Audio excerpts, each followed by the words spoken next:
I wasn't supposed to film a video today. I honestly just wanted to relax.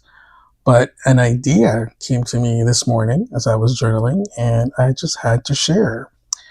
I always start my mornings with journaling. It's like my little ritual. I always believe that when you begin the day with the intention of having a positively wonderful one, it somehow sets the tone. Sometimes it works, sometimes it doesn't, but I do it anyway as often as I can.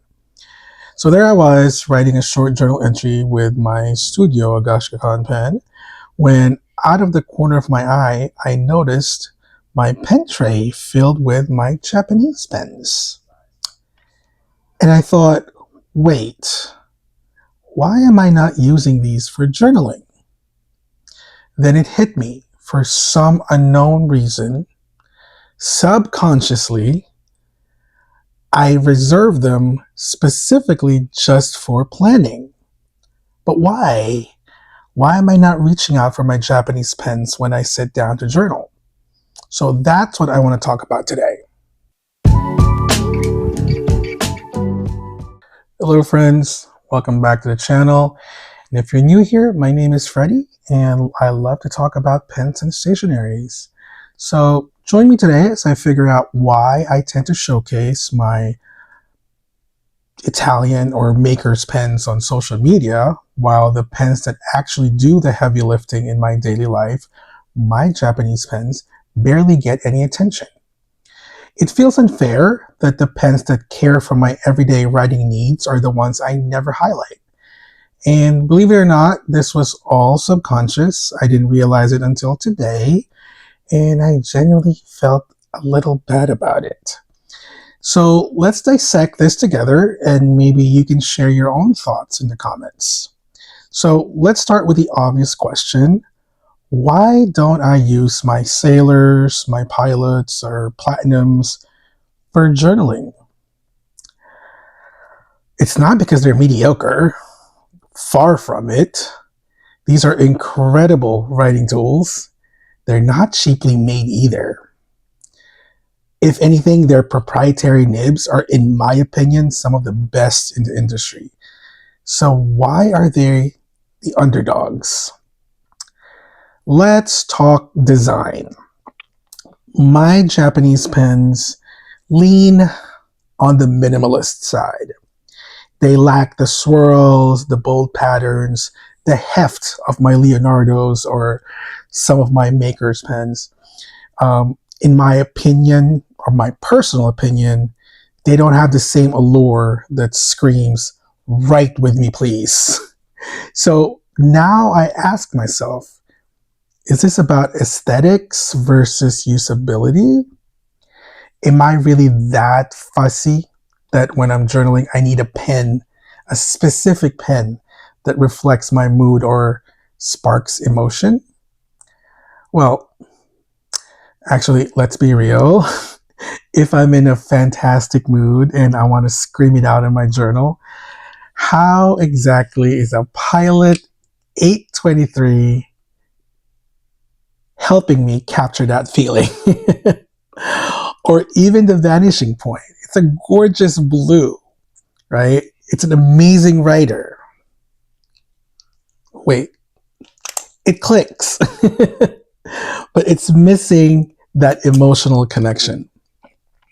So let's quickly go through my Japanese pen so you can see what I mean.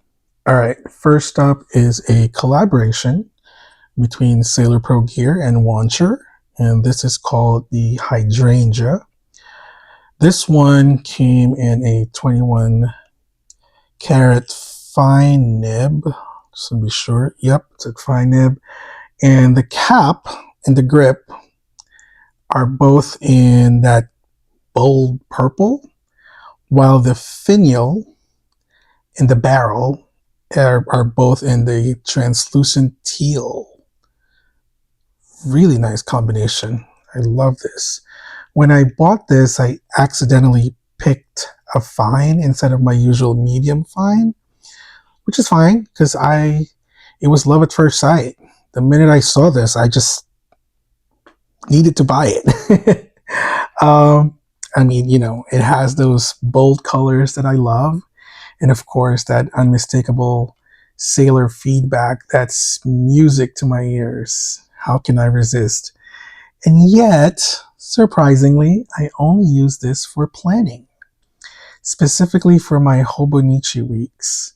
I don't even use it for my other planners. I have a B6 daily planner.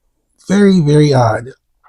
Next one is my Pilot Vanishing Point in blue and gold. This one comes in 18K nib. I think all of them do. This one I got in a medium. This pen is an engineering marvel. I use it a lot for project management notes because the retractable design makes it so easy to or quick to deploy.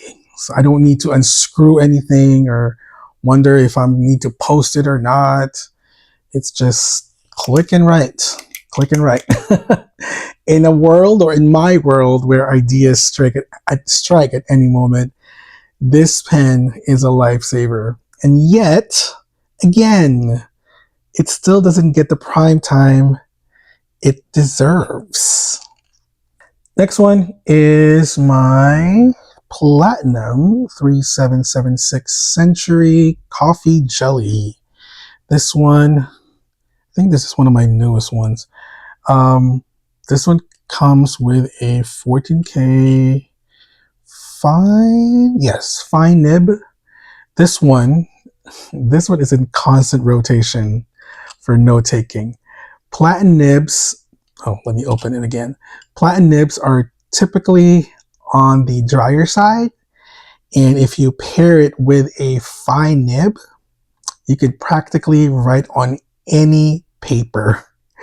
And despite being at 14 karat gold, the nib is surprisingly stiff, which I actually love. It's perfect for quick notes without worrying about pressure. And I love the design. The design is so classic. It has the black cap, deep burgundy body, gold trim. Very nice.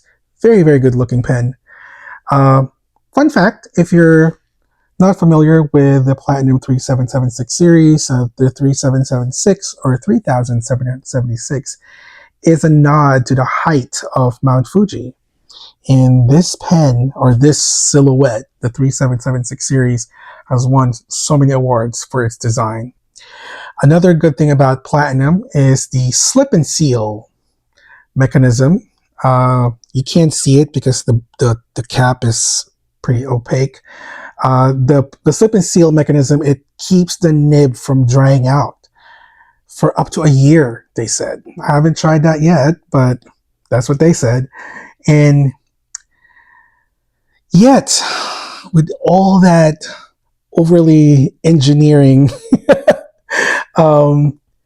I mostly use it for scribbling on random non-fountain pen friendly paper. Yeah, I write this with my it's like almost like a composition notebook, but it's one of those notebooks you get for free when you attend like conferences and stuff. This is what I use. This is like alternative for my ballpoints or my gel pens sometimes. I don't know. Next up is another Platinum 3776. This one is part of the Fuji Unke limited edition series called Kasumi. Like the coffee jelly, this one also comes with a 14 karat nib, but I went with a medium size on this one. I use this interchangeably with the coffee jelly when I want to use a different colored ink. So I love green inks, so that's why this one really spoke to me. Hopefully in the future I'll get more colors, but yes, I only use this for my daily thoughts planner. The design on this one is really stunning, so let me zoom in.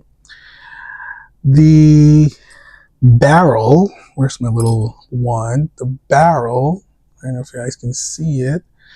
It mimics Kasumi, which is mist. And these are tiny interlocking circles that creates this soft, almost like a cloud effect. The cap and the grip have this gorgeous natural green inspired by the base of Mount Fuji.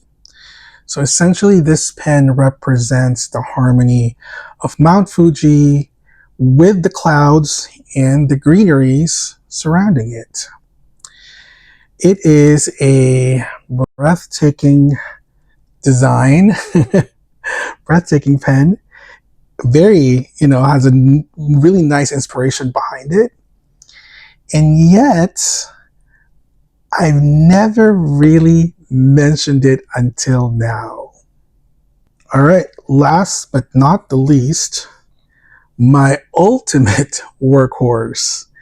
This is the Pilot Custom 823 in amber.